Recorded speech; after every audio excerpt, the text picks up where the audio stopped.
Welcome to Outside Voices with me, Mark Bidwell, where I talk to remarkable and compelling leaders from the worlds of business, arts, sports, exploration, and academia.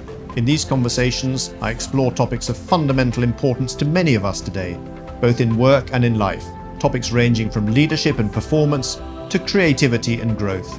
Outside Voices has a very clear purpose: to bring fresh and diverse perspectives that help listeners navigate the world we live in.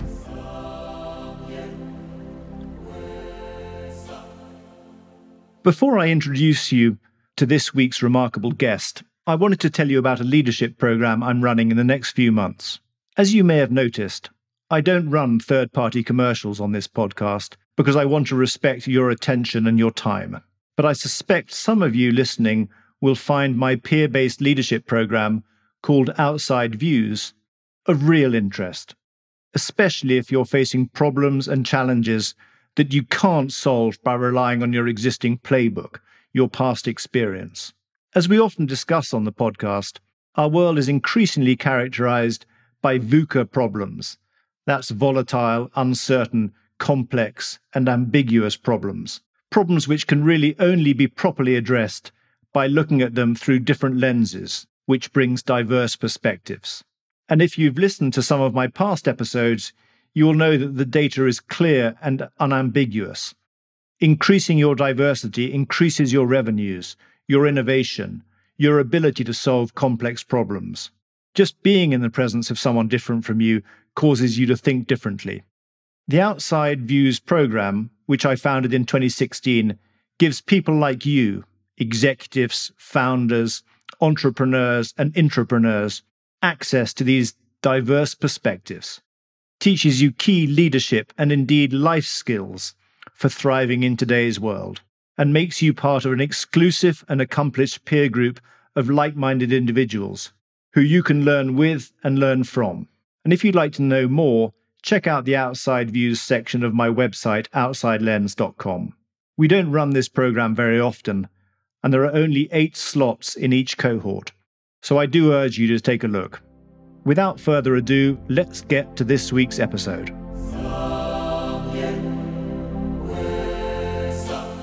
My guest this week is Erik Jorgensen. Now, I discovered Erik and his work a few months ago when I came across his book, The Almanac of Naval Ravikant, and I got to know him when I signed up to his online program about leverage. We discussed both of these topics in the conversation that follows, as well as exploring areas such as Web3, crypto, and permissionlessness. And I'm going to be handing out copies of Erik's book as Christmas presents this year. I highly recommend, in addition, his leverage course. They don't teach you this kind of material in business schools or in any executive development or leadership programs that I know of anyway. And yet I would have loved to have had access to this kind of material 15, 20 years ago. And I firmly believe that many of these tools and these models and these insights are going to be fundamental for surviving and thriving in the world we live in and that we face. For example, I recently found myself quoting Erik's work to my 20-year-old son in a discussion about his future career.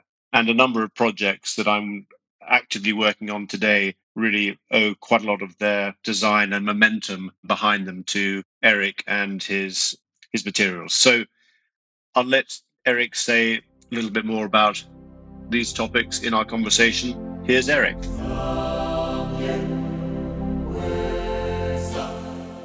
Well, Erik, great to have you on the program. First question, how do you answer the question, what do you do? It's a good question, and I feel like I should be writing a blog post about it because I don't fully understand it, and that's usually my approach for something I don't fully understand is, prescribe myself 1,000 words on it, which I have not yet done. But I basically spend all my time chasing my curiosity and sharing what I find. So, if my week was a pie chart, it's some mix of learning about crypto, recording a podcast, playing with things I find fun on the internet, writing new books, and reading and writing blog posts. So I just kind of found that if I pursue my curiosity aggressively enough, things tend to work out. And I'm just going to trust that assumption until it proves wrong. On LinkedIn, you say you're shipping personal projects. Yeah, that's probably the LinkedIn way to say it. The Twitter way to say it is probably like full-time fun or something like that. Yeah, yeah.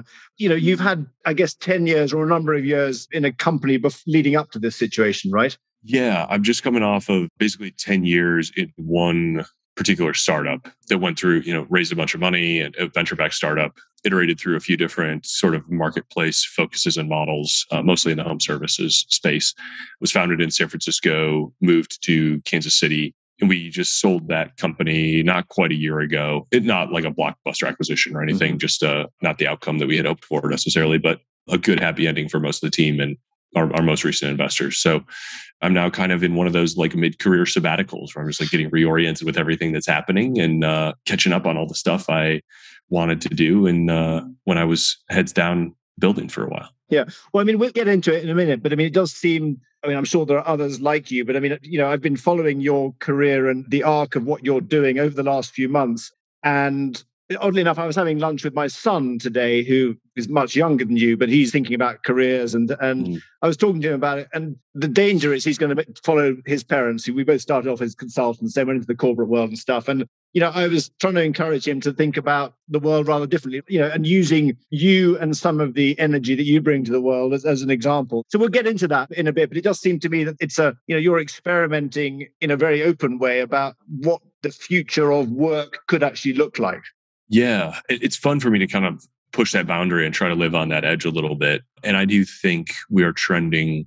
I remember hearing 20 years ago, in the future, you won't just have one salary, you'll have 10 different forms of income. And that's attractive to me, not only from a just kind of de-risking, diversification perspective, but also, it suits my broad curiosity and lets me dabble in a bunch of different things. And I think it's truly probably more so the way of the future. I have no idea whether that's going to apply to 5% of the population or 50% of the population over the next, 20 or 50 years. But it certainly suits me right now. And I think is something worth considering for, the next generation, that it's not necessarily 0 or 1, W-2 employment. There's a lot of ways to earn money. And if you unbundle the concept of a career, like all you're really trying to do is get money in the most suitable way possible for your particular set of tastes and interests. And there's a lot of ways to do that. Certainly not just what jobs do I like, so broadening that question and recomposing that, you can get to some interesting places. Yeah, and one of the guys who's sort of waving the sort of philosophical flag about it is Naval. Let's talk about him in a minute. But just before we get there, do you have sort of entrepreneurs in the family? Or are you... I just wondered about how you found yourself in this situation, if you like. Yeah, I feel extremely lucky. I'm extremely lucky in many, many ways, but probably one of the primary ones is that I grew up in a household where being a business owner that's what my dad did. And he bought the business from my grandfather who started it. And so our dinner table conversation was kind of like, oh, it's going to be tight to make payroll this week, or somebody quit and we need to find out something new. And so that was kind of a normal thing for me. And so I feel very grateful to have not had to, make a big leap from having two parents who are lawyers or something like that, or, company men and women, to making this leap into entrepreneurship. But I was definitely, growing up, I was the kid selling candy out of my locker and getting paid to give kids rides to school and practice, and was, importing t-shirts from China when I was in college and getting paid to build websites for local companies and stuff like that. So I've always kind of been poking around the edges of that. And yeah, there was no kind of moment where I had to jump off those, some tracks to get on these other ones. And I feel lucky for, not having to have gone through that necessarily, because I know that can be very, very scary. And there's a lot of people focused on helping people make that leap because of that. Yeah. I interviewed this guy the other day called Monish Pabrai, who's a very successful investor. And, you'll probably know of him, right? Yeah, I read his book and The Dando Investor. The Dando Investor. Yeah. And I really enjoyed it. There's a lot of great stories in there. I read that when I was like 24 and thought I found like the key to, infinite riches. And so I started just like cloning the cloner and followed him into some investment, Horsehead Holdings, that like ended up going to zero. That was a disaster. The zinc hold. Oh, God. Yeah. So I know he's had a lot of winners and I do think he's a good investor, but yeah, I got my ass kicked on that one and learned a bunch of stuff, but wish I hadn't lost all that money. his name still kind of makes me chuckle in that whole thing. Yeah, he was saying that growing up, I mean, his parents were serial entrepreneurs. I think they went bust, or their businesses went bust about 8 or 9 times. So he said by the time he's 16, he'd had a full 10 years of MBA education of what to do right and what to do wrong and stuff like that. And it's interesting. These things, these formative experiences you're growing up tend to sort of echo through the rest of one's life, I guess.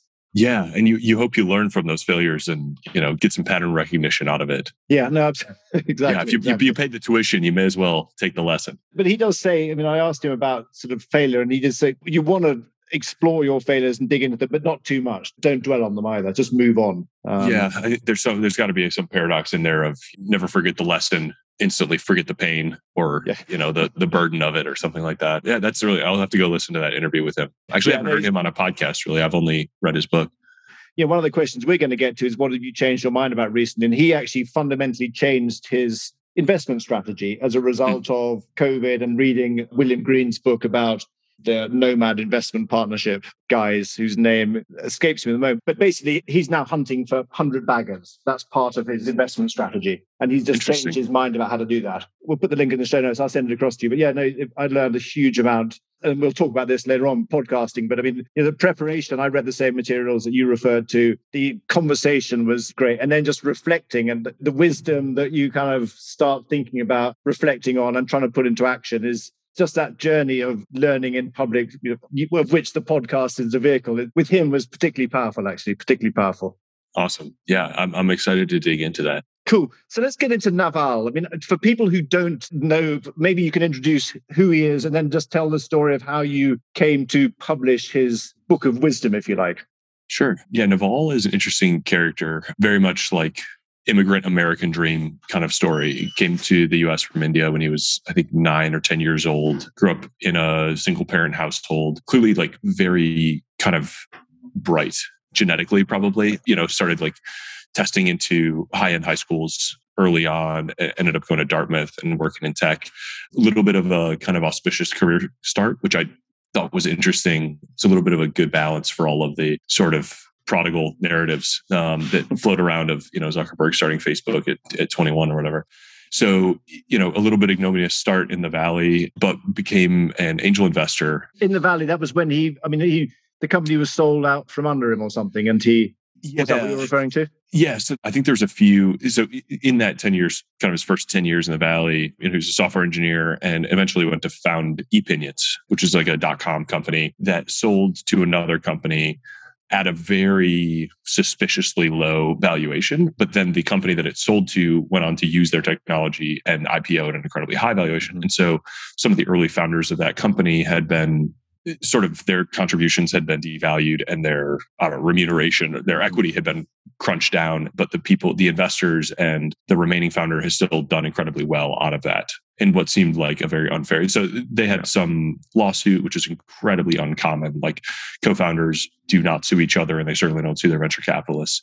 But that happened and is all kind of public record and settled. And this is, 20 years ago now, probably. But that all kind of came out in the wash. But what happened through that process was Naval became incredibly smart about every term in the term sheet and passionate about making those term sheets and those investment agreements more entrepreneur friendly, which in those days they really weren't. Like if you go watch Something Ventured, is like there's a great documentary about Silicon Valley in the early days in the beginning of venture capital. Those venture capitalists owned that company and they could give the hook to any CEO and put in a new one with very little notice. And it was before the kind of belief in founder-led companies that we have today.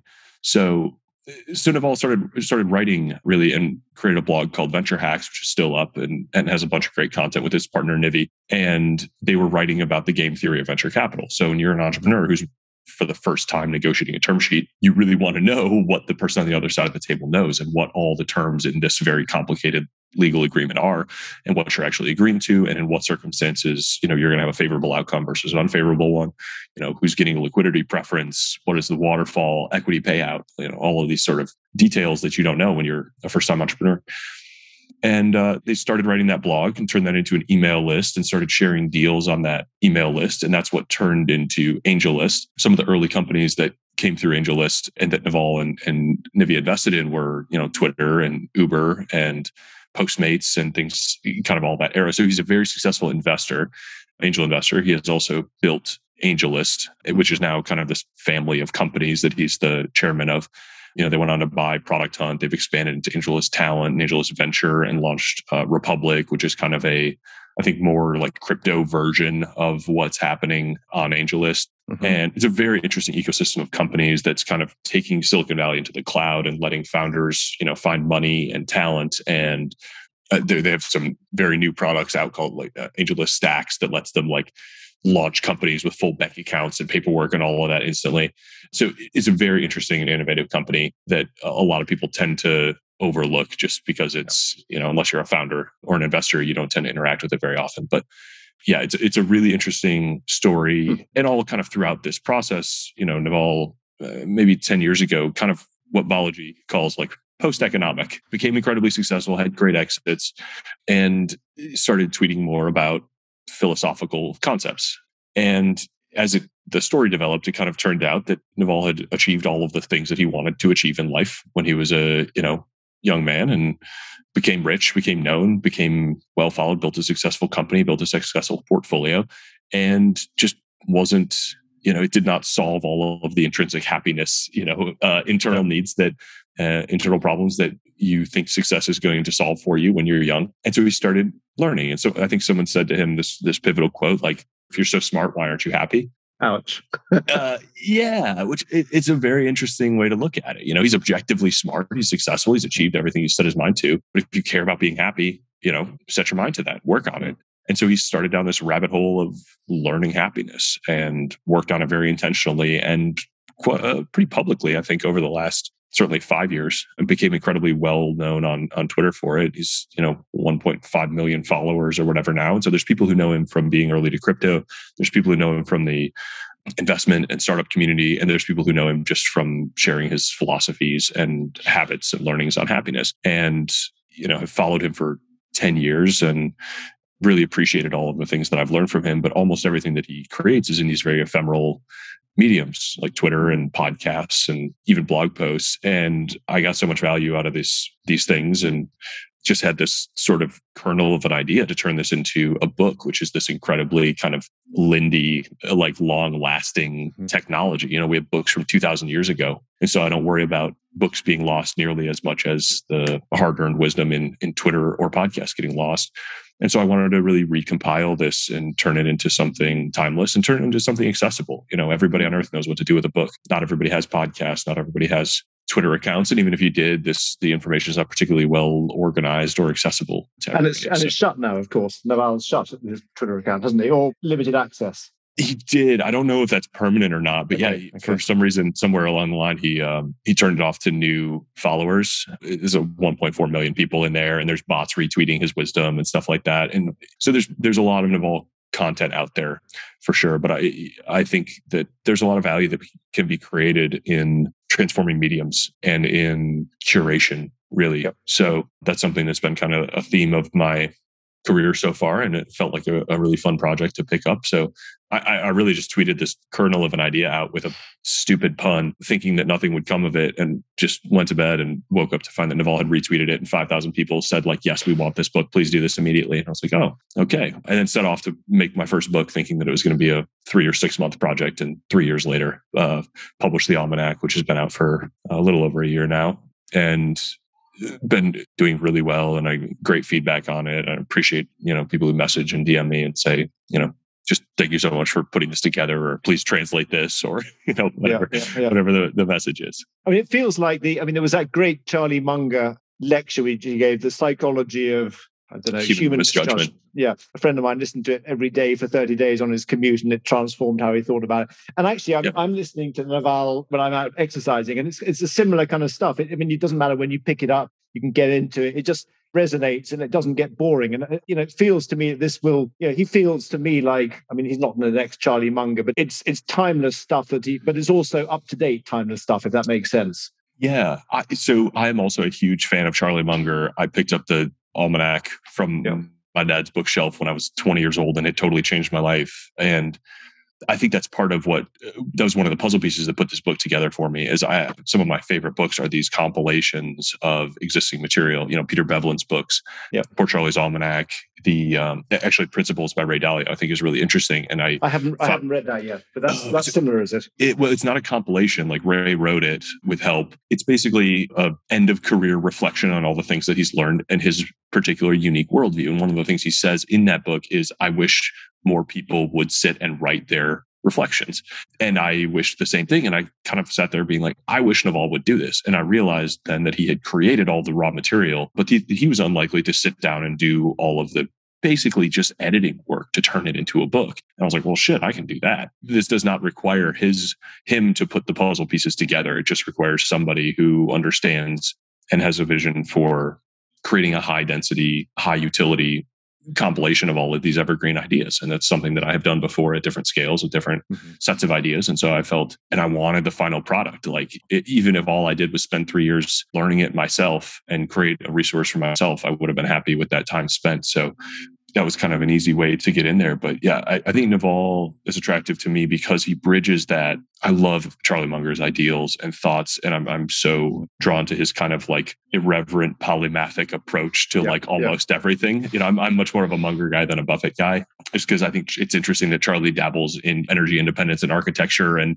all of these other things. Builds his own boat, for instance, which I He's trying to redesign. He's much more Benjamin Franklin or Da Vinci than Warren Buffett, who's just optimizing for this one specific thing. And Naval to me feels like the kind of the future-oriented, the technologist version of Charlie Munger. He takes these timeless ideas, he applies them. He's got deep respect for the mental models of evolution and the psychology. And I don't say it lightly, but I do think that they kind of belong in the same conversation. And I think probably for maybe the next generation, and I see actually especially in India, I think what Charlie Munger was to the generation ahead of me and somewhat to my generation, Naval may be to them. This combination of very practical wisdom with timeless effort, and the bigger the role technology plays, the more important it is to include that in the timeless wisdom that we're kind of learning about. Yeah.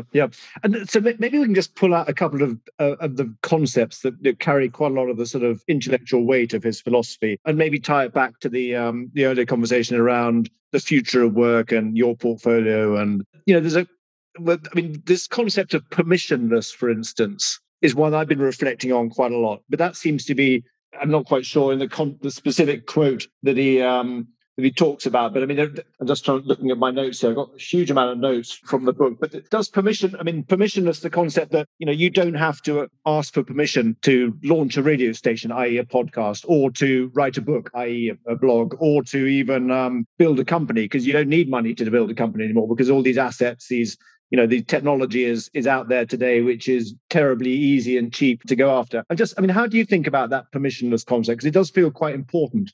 It does. And it feels also new. It's a very important thing to recognize. It's one of those things that if gone unsaid can take us decades longer to realize. And so I think Naval has done everybody in particular, kind of the upcoming generation, a huge favor by shining a light on that concept.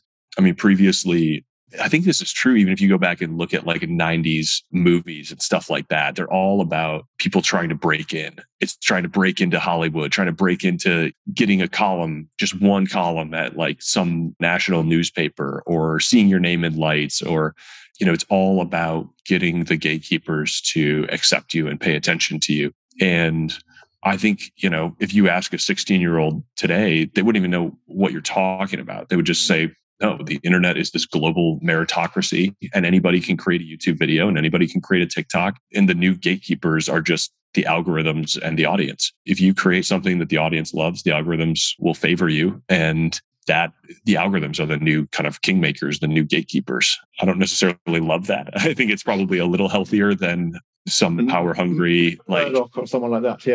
Yeah. Certainly better. Yeah. Rupert Murdoch, or God forbid, Harvey Weinstein, right? Yeah. The gatekeeper, putting a fallible human at the gatekeeper position is really just begging for abuse of all types. And I think the kind of fundamentally more democratic, meritocratic system that we're working towards is significantly better for everybody and a tremendous equalizer across the globe. Talent is equally distributed, but opportunity is not. And that is becoming the tools and systems that we have. And this sort of internet of meritocracy is really making opportunity more global and more universally available, like by the day. Increasingly true, actually, with I think Web3 technologies and the sort of assumption of people working under some pseudonyms and coding publicly and things. A laptop and an internet connection is really all you need to, like, quote unquote, break in. And it is much more meritocratic, I think, than it ever has been before. So, the permissionlessness is really important to embrace. And, there's no reason not to throw your hat in the ring, quote unquote, because it's really already there. There is no seam. There's just, do you see that the door is unlocked and you can walk out and start participating already? Yeah. So that's one concept, and then the second concept, which I think once you've embraced permissionlessness, is leverage, right? And now of course, Charlie Munger, they talk about leverage, which tends to be financial leverage. It's also talking. What was it? Munger says the three L's in life, the three most dangerous L's in life are leverage, liquor, and ladies. Yeah, that's like a 1960s quote. But leverage means something different here. But I mean, leverage, he talks about leverage, he talks about compounding. Naval talks about those things, but he also talks about leverage in a different way as well. So maybe we can talk about a little bit about that and then get into your leverage program, because I think I'd love to get into that as well. Yeah. So leverage is probably the most interesting idea to me that's in this particular book for a few reasons. One, I think it's the one with the most unexplored space, right? So I think you can read this chapter on, and I should say, like, this is probably, the whole first half of the book is really focused on Naval's ideas around building wealth. And there's probably 10 chapters with different kind of key concepts. And one of the later ones is leverage. So there's some important building blocks to understand before you kind of get to this stage. I think that's important to say. Mm-hmm. Stuff like taking on accountability, finding your specific knowledge, like, let's not leap straight to leverage because that's dangerous for all the reasons. It works both ways, of course, right? Yeah. The lever pushes both ways. So the leverage concept in Naval's parlance is really the mental model of a lever, right? From physics. It is, how do you use a simple machine to multiply your outcomes? And we've gone far beyond simple machines now. We have incredible pieces of leverage available to us. Maybe the most basic kind of example that I use here for a type of leverage, and there's 4 types, but tool leverage is one aspect. And let's say you're, a lumberjack in the forest with no tools. Your productivity is basically limited to picking up sticks and kindling. As soon as I hand you an axe, all of a sudden you can fell a tree an hour and you're like almost a real lumberjack and you got a fire going. If you have a chainsaw, all of a sudden you can fell 10 trees an hour. If you've got a tractor and another guy with you and, maybe a loan from your bank, and now you're really like running a logging operation. So you can sort of chart out these different types of leverage, and you can even see in exceptional careers how people sort of continue to layer on new types of leverage being tools, product, people, and capital. Those are sort of the 4 main groups, but all of those are really ways to increase your output, to increase your effectiveness, and they're all external to you. So I think there's a lot of clickbait blog post headline gurus about increasing your productivity. And that's really like a pretty near a zero-sum game with a hard cap on it. You're never going to add more hours to the day. The harder you work and the more you push yourself for maximum efficiency, the more you're going to burn out. And I just think it's so much healthier and easier and more fun to flip the question and just say, how do I increase my impact? How can I use what's around me? How can I look for the right partnership, the right tools, the right products? How can I make the best use of my time? How do I do the things that only I can do?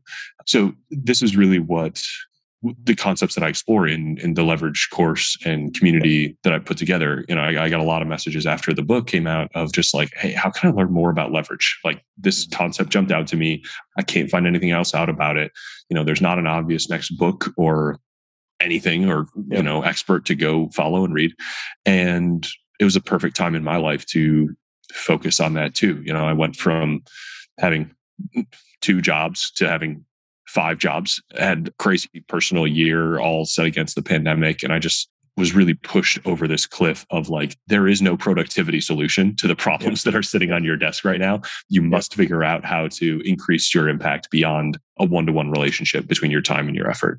And it pushed me down this hole of like, well, how do I record my expertise and use my time efficiently so that I only have to do this thing once? How do I bring the right people into my life and into my circles so that, they can take the work, sort of either commodity work off my plate or specialist work off my plate? How do I partner with people who are really, really good at what they do, better than I could ever be, and just let them run with this whole thing? And it's just worth the money to invest so that I can increase my overall impact. And coming up with frameworks and examples and resources and, all of the things that we need to put together to help others, all help each other sort of increase our impact. And when you look at people who are stunningly productive or successful, they all have help. Yeah, back to Ray Dalio is a good example. Like, his is the only name on the front of that book, Principles by Ray Dalio. And then you flip to the back in the acknowledgments and you read that section and there's 50 people. He's got editors, he's got line editors, he's got personal assistants, he's got people he actually calls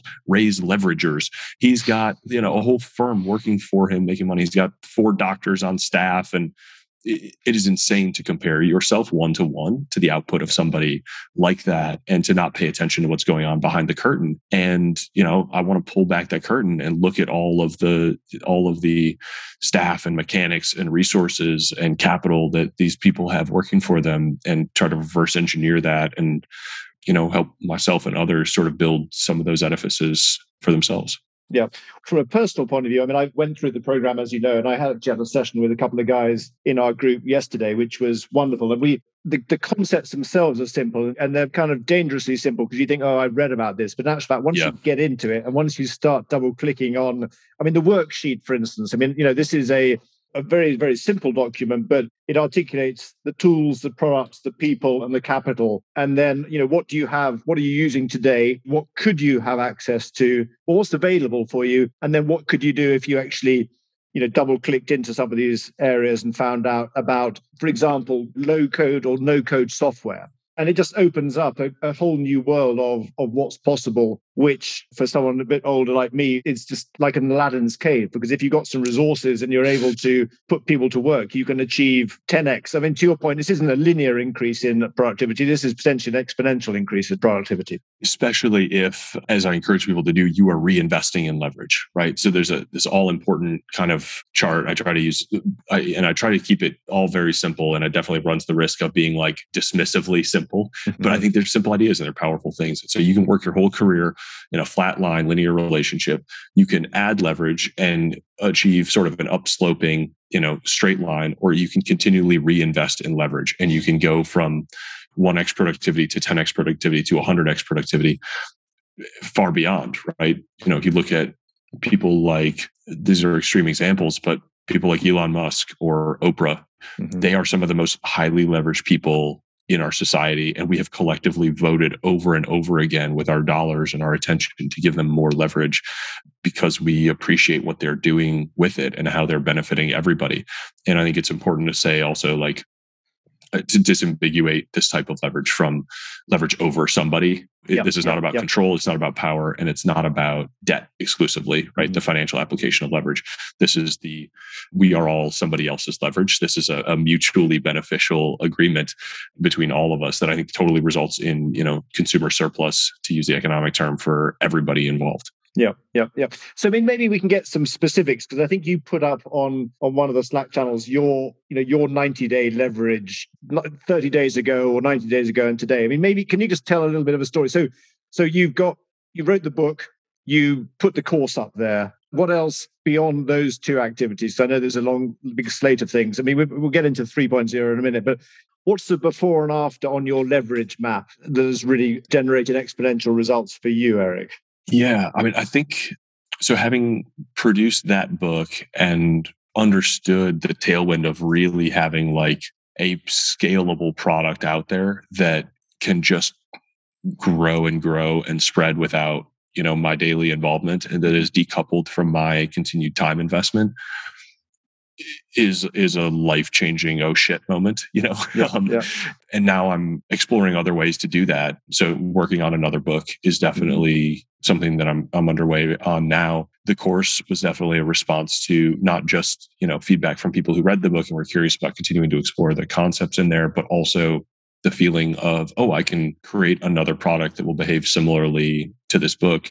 So in that sort of media product bucket, like those 2 and 3 are definitely continuing. And I think already, but certainly in combined with, capital investments, it's not unreasonable that after a few years of working on this, you've created the equivalent of multiple full-time incomes out of products like this. And that's the difference between continuously trading time for money versus making these deposits into this sort of leverage bank, and continuing to reinvest in leverage and just see it's very similar to compounding. So if anybody's familiar with sort of the math of compounding and you look at a compounding returns chart, at first it's very easy to get demotivated or dismissive of, your first month's or year's returns. You're looking at your savings account, even 0.1% of interest return, and you're like, this is completely meaningless. There's not even a cup of coffee. And then you look at the compounding returns at a higher rate of somebody who has spent, 50 years investing in the market, even with minimal effort. And it's unbelievably counterintuitively, disorientingly effective. And I think this leverage works the same way. I'm only a few years in, and I think there's people who dream of having redundant multiple full-time incomes that are not dependent on their time. That's for a lot of people, I think that's the holy grail. That's achievable within a few years, but it takes, months and months and months and months of seeing like a pittance or zero or negative returns as you're creating these investments.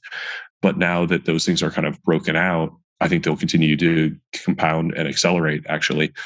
And, that's one category for me. So I think, the other is once you're seeing increased, your sort of attention threshold changes. And this happens to all of us over time, I think. But, when you're 21, every dollar matters, and you're scrimping and saving and skipping coffees and buying discount expired eggs and eating stale toast and trying to eat extra meals at the office and dumpster diving. Yeah.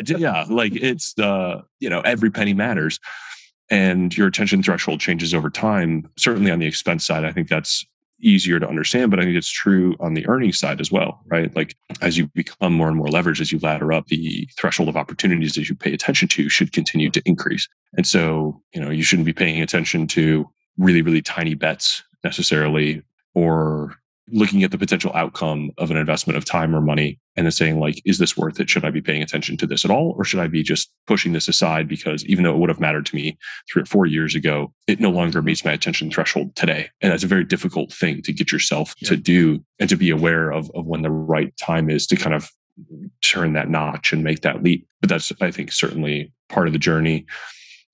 Something like hiring an EA or a helper, whether that's an agency or somebody full-time or whatever, as the life craft and amount of work builds up around this stuff, that can be incredibly valuable. Learning to reinvest your capital effectively, whether that's in your own operations, continued products, or outside in companies. I'm starting to see more success in startup investments that I've made, angel investments. And so a project around that is like, okay, how do I add leverage to that now that I'm doing that successfully, repetitively? Like, should I be taking on outside capital? Should I be bringing on co-investors? That's a way to add leverage to something that I'm already doing naturally that is certainly synergistic with everything else that I've got going on.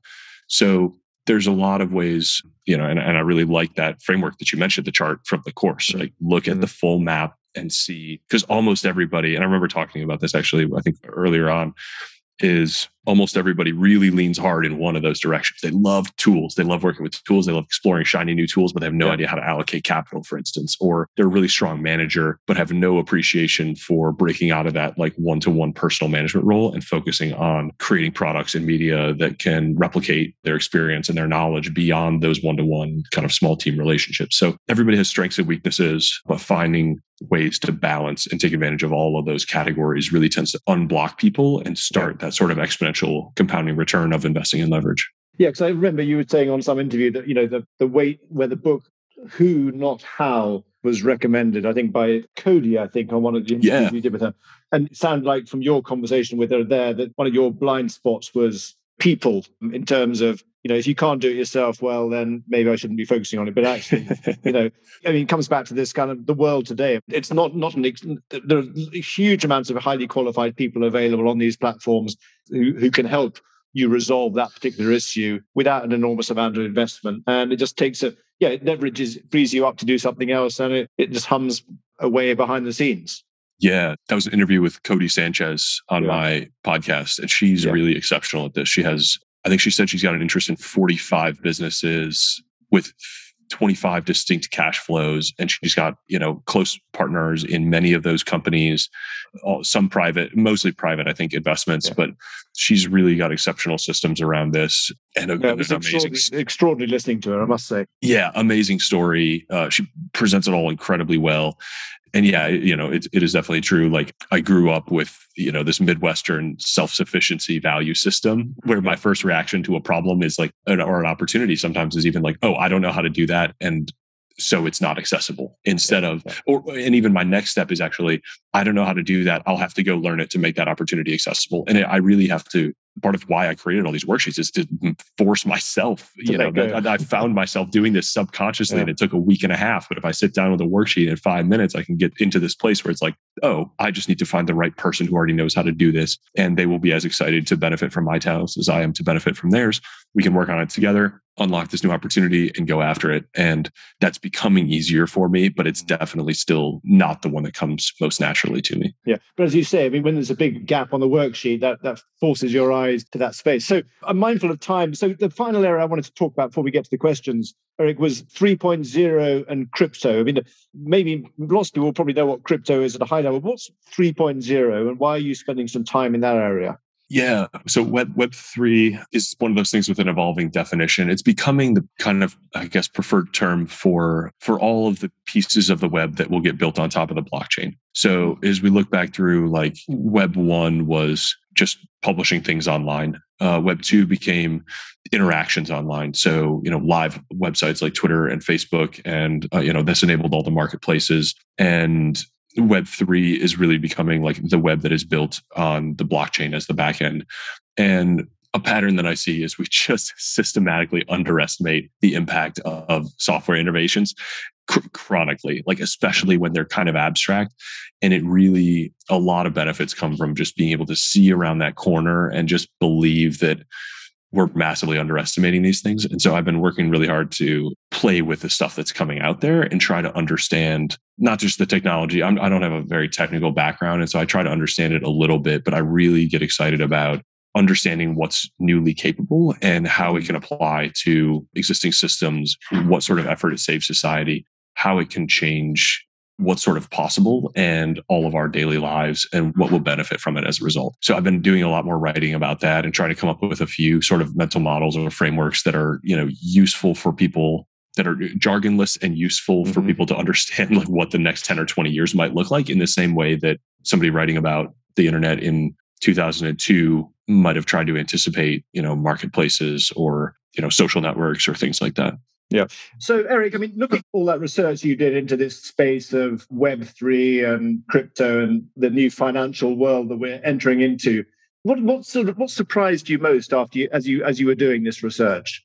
Yeah, I imagined that I will still encounter many more surprises. The thing that is probably most surprising and exciting is when I layer the things that I'm learning all on top of each other, right? There's a lot of exciting kind of concepts in isolation. And when you kind of wrap your head around one, you're like, oh, wow, that's cool. That'll change a lot of things. That technology has a lot of applications.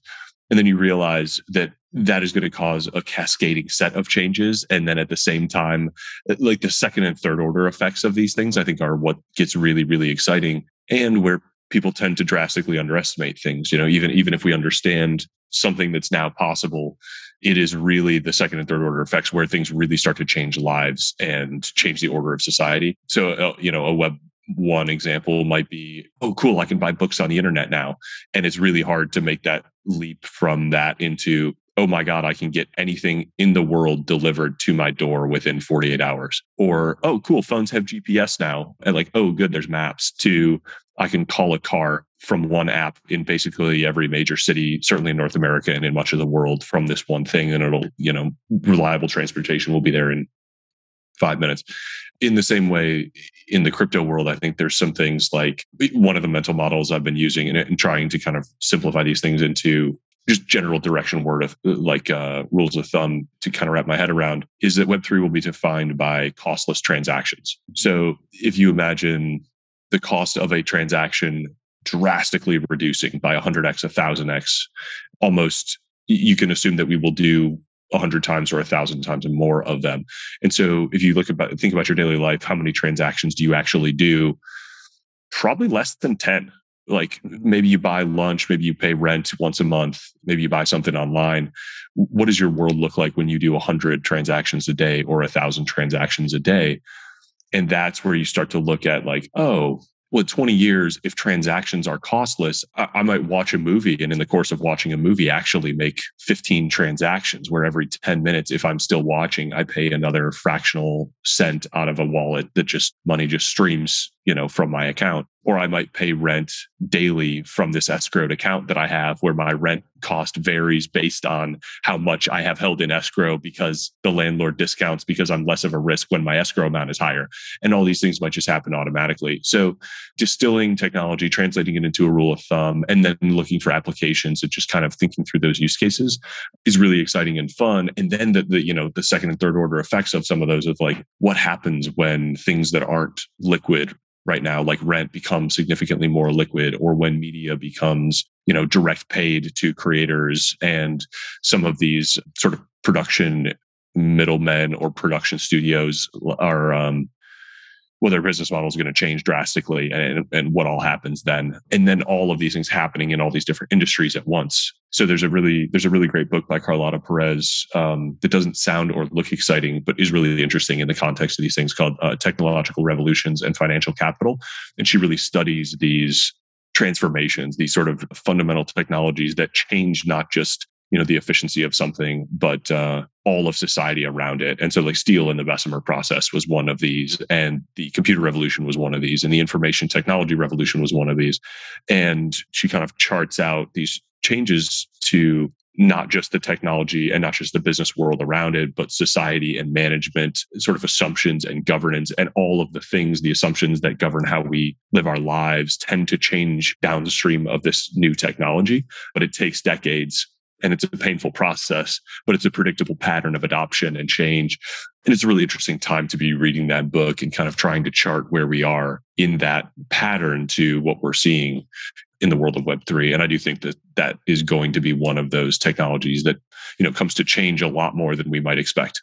Yeah. I mean, I was talking to some folks a couple of days ago, and they were saying that the number of people leaving excellent jobs, not just in Wall Street, but in consulting, and moving into this area. And they were saying it's never happened before. I felt very old because it did happen in about 1996, 97, 98. And we know we can say how it ended in the short term. We can also say how it ended in the long term. The short term was painful, and the long term it was remarkable. And that infrastructure is in place now. But I'm curious about, it feels like we're in that space as well now. But it's interesting. You referred to a book that gives you some insight. But the problem with books is the moment they're published, they're out of date, right? Where would you point people to, had limited time to really try and get their mind around the second and third consequences of this, and just to sort of plot the landscape of Web3, for instance? Sure. I find, if you're listening to this, you're probably a podcast person. There are some great podcasts about this. I find Bankless as a show to be particularly excellent.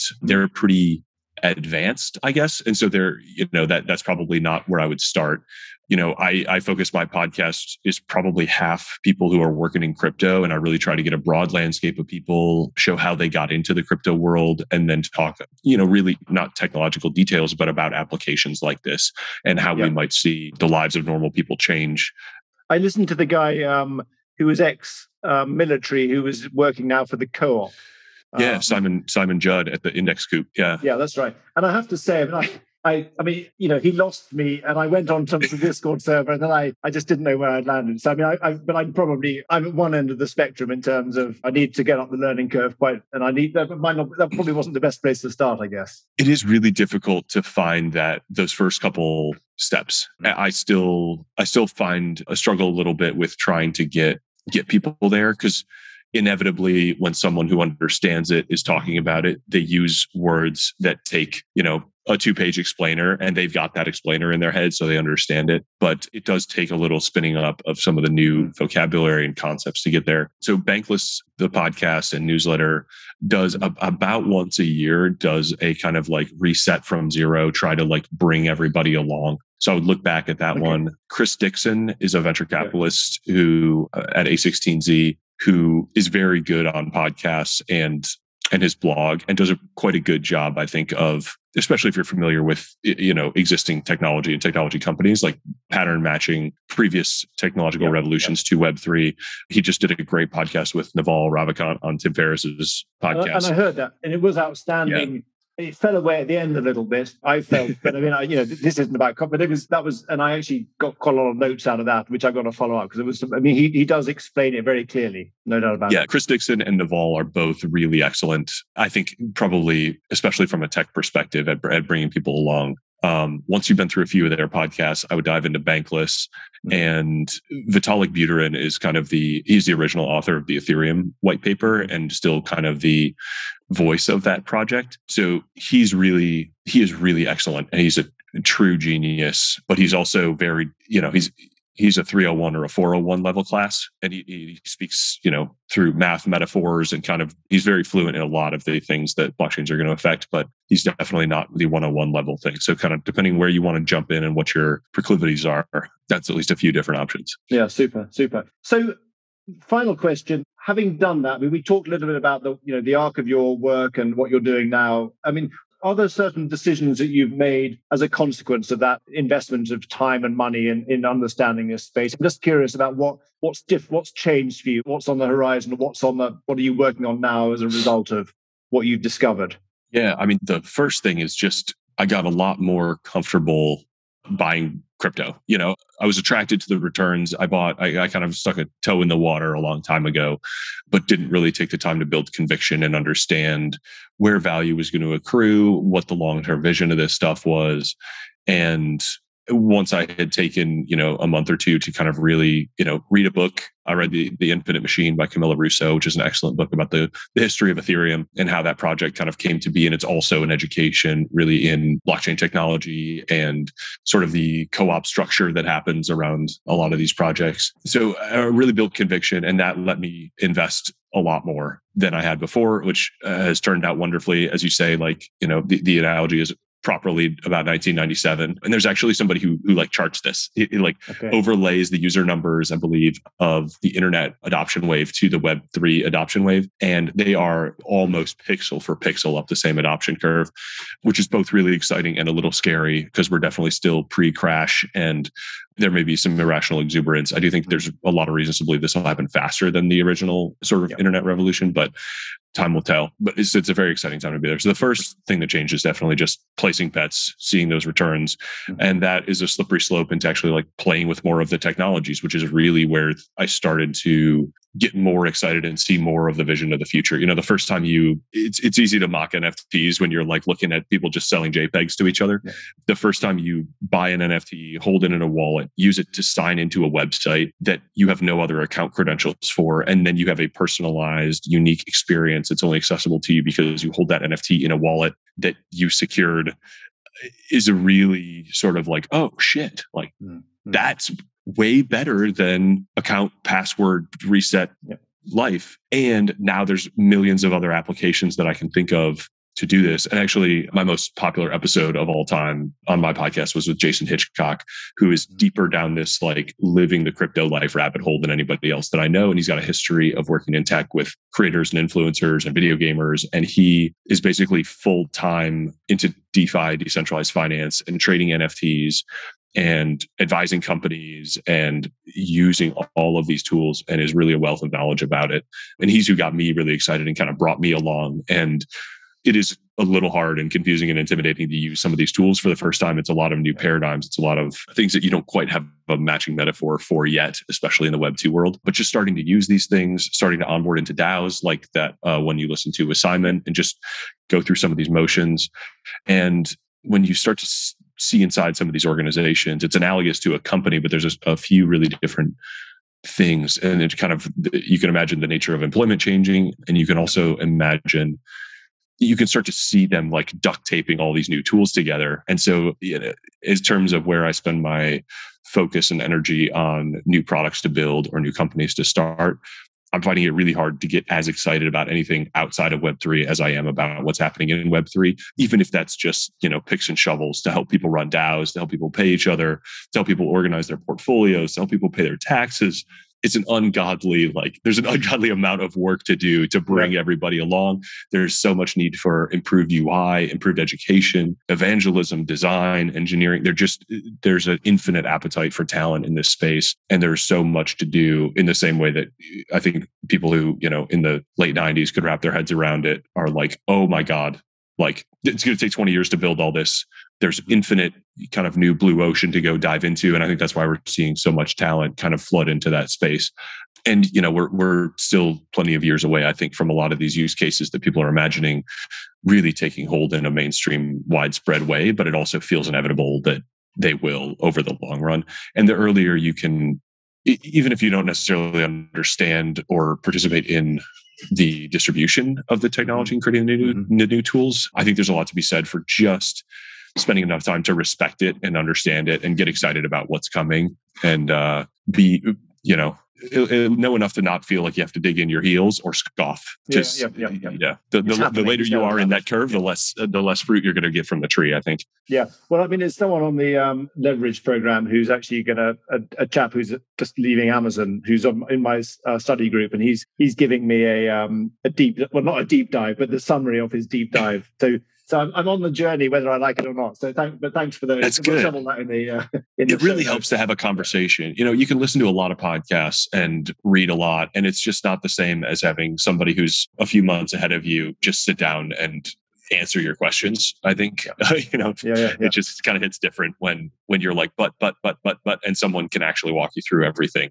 Yeah, well, I mean, he's actually sent me a note saying, what do you want to discuss? What are the questions you're trying to answer? And even that is, I've got to give some, because it's such a huge subject, so I've really got to give some proper thought to what are the fundamental questions that I'm wrestling with at the moment, which is almost impossible because I don't know. I mean, it's just the shape, just maybe understanding the shape of the landscape. But I'm excited about that, and I think it'll be an interesting journey, no doubt. I'm going to take a swing. I'm still working through a lot of these ideas myself, but I'm definitely, hopefully, in the next small number of months, going to take a swing at stitching together all of the kind of rough mental models that I've been using and just going kind of, 0 to 1 to bringing people from like, why should I care into like, oh, I at least see the vision, like not necessarily even about using it or understanding the technology, but hey, here's the ways that society might change as a result of this, which I think is the right level to talk to most people at, or at least give them the motivation to go self-educate on all the other resources. So the Feynman test, giving yourself the Feynman test with a blank sheet of paper and explaining it to a 10-year-old with simple words is a tough test, but it's a fun thing to put yourself through and see what you actually understand. Brilliant. Look forward to it. So wrapping this up, because I know time's tight, what have you changed your mind about recently?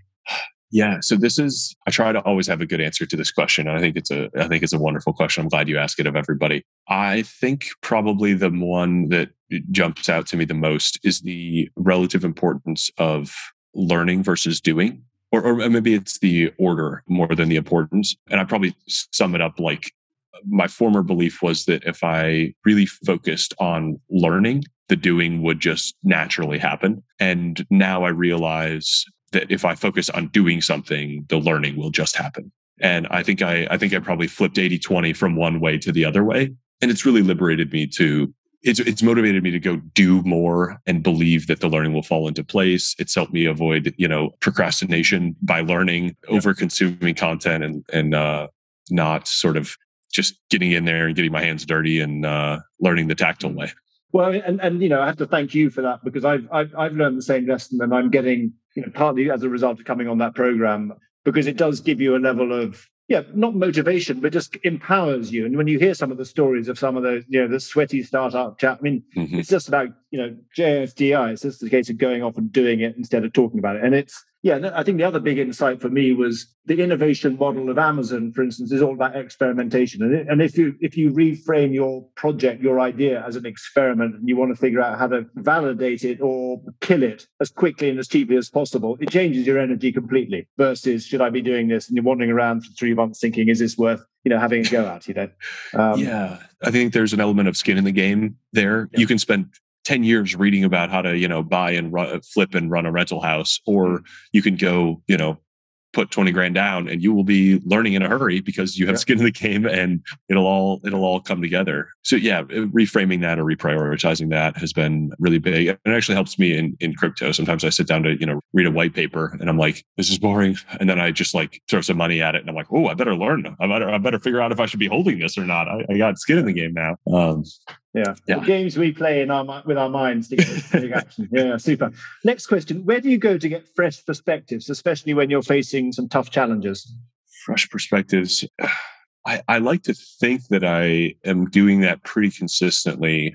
I really believe you are what you eat, both nutritionally, dietarily, and on your media diet. So, I follow 1,000 people on Twitter, and I'm sure to set the algorithm to most recent, not algorithmically decided, so that I get, I think, what's a pretty broad sample there. I like just wandering into bookstores and picking up random books and libraries. I think travel is an underrated kind of piece of this, and just displacing yourself from your normal routine. And it really tends to broaden your perspectives. Yeah, it is one of those things. It's hard to remember when you need it. It's hard to put your finger on that as the missing variable. And actually, I especially think that museums are an underrated thing for this. I tend to overlook it, but now that I'm kind of talking through the times when I feel most sort of creatively refreshed or inspired, it's often just after having taken a somewhat random trip to a museum. And I'm lucky to have a world-class one here in a few blocks away, actually, in Kansas City. So there are some really interesting reasons why that is. I did a podcast with an episode with a guy, a world-class sort of museum curator and director who wrote this book called The Return of Curiosity. There are half a dozen really interesting reasons why museums are so important for society, but also when you go into a museum, for instance, there's no set, or most of them, some of them obviously, like the Louvre, you're directed, but others, it's a canvas, and you just move and spend as much time as you want, where you're attracted to. There's no fixed itinerary. They can get away in museums with doing things that you'd get sued the hell out of on mainstream media, for instance, because it's a cultural record of how things were in the past versus today. Now, obviously, that's changing a little bit, but nonetheless, you can explore society and culture from very different angles in a very liberating and a very free way. So, yeah, there's some really good reasons why museums are sources of real creativity and innovation. Interesting. Yeah, that sounds like a fascinating podcast, actually. Yeah, well, I'll link it in my show notes. Good. And then the final question: how has a failure set you up for future success? Well, I can't draw a straight line from any particular failure that I've had to any particular success that I've had, but I feel very certain that the willingness to fail has been absolutely critical to exposing myself to the same upside that comes with to the upside of success. So, I've certainly learned from my failures, and I've had plenty of them, big and small, kind of through my short career so far. I'm sure I'm not done with that ignominious list, whichever word is correct. See, the small failure right there. There we go. But I think it's really about getting meaningful, tangible experience. It's a little bit back to the learning versus doing, right? I'm willing to fail, and that puts me in a place where I can succeed, and makes me actually, I think, somewhat paradoxically more likely to succeed. If you pathologically avoid the risk of failure, you're unlikely to put yourself in the path of success. Yeah. But you can manage and sort of mitigate the risks of failure. Once you're exposed to it, you really get a tangible sense of it, and it changes sort of how you think about it. My conversation with Andrew Finn, I think, he has a really good example of this. He's like, most jobs are actually designed to remove responsibility from you and keep you from making important decisions by yourself and feeling the effects of them. So it's critical to, as quickly as possible, get yourself into a place where you get the feedback loop from your own decisions, whether those are success or failure. So in a way, I think setting yourself up for failure is the same as setting yourself up for success, and just letting yourself feel the results of whatever work you're doing. Yeah. Lovely. Eric, it's been great. Thank you very much. Thanks for your, for the time today. Thanks for the for having me on the leverage program, and thanks for your, as I say, you've shifted a lot of how I think about the world, and I'm very pleased that we can we got to know each other and got you on the program. Where can people get in touch with you? I spend far too much time on Twitter, so that's probably the easiest way if you're a Twitter person. If not, you can join my newsletter at ejorgensen.com, and I read all my replies, and I'm lucky to have a small enough and tight enough audience that I can still kind of truly build relationships with people who are reading and talking about these ideas and helping each other kind of get smarter about them. So I'm honored to, by the inherent compliment of having shifted some of your thinking, I'm really glad to have you in the leverage course and community as well. You've been super sort of instrumental part of that. And it's really nice to see everybody sort of coming together and helping each other out. And I'm very glad to have gotten to know you as well, and excited to go listen to some of these podcasts you mentioned here. There's it's quite a list of people you've assembled here, and it's impressive to read the big roster. It's a wonderful thing. Yeah, well, it's been a great joy, but now you've showed me that it's important to leverage the hell out of it. So that's my journey. Add some leverage. Yeah, super. Great. Well, look after yourself. And I noticed you're wearing a Whoop, right? Yes. Yeah. Good stuff. Excellent. Well, we haven't got time to talk about it, but they're great. That's shifted my behavior a bit as well. I'm hoping to get the CEO on the show in the next few weeks. Have you got a 4.0 yet? Here we go. We're talking about it.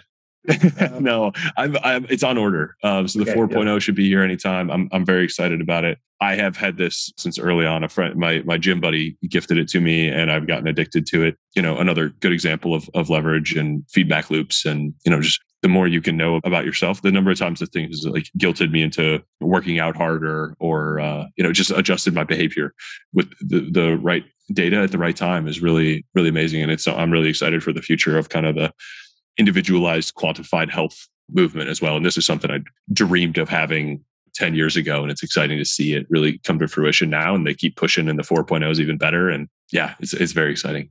Super. Very good. Have a good rest of the day. Thanks for your time, Eric. Thank you.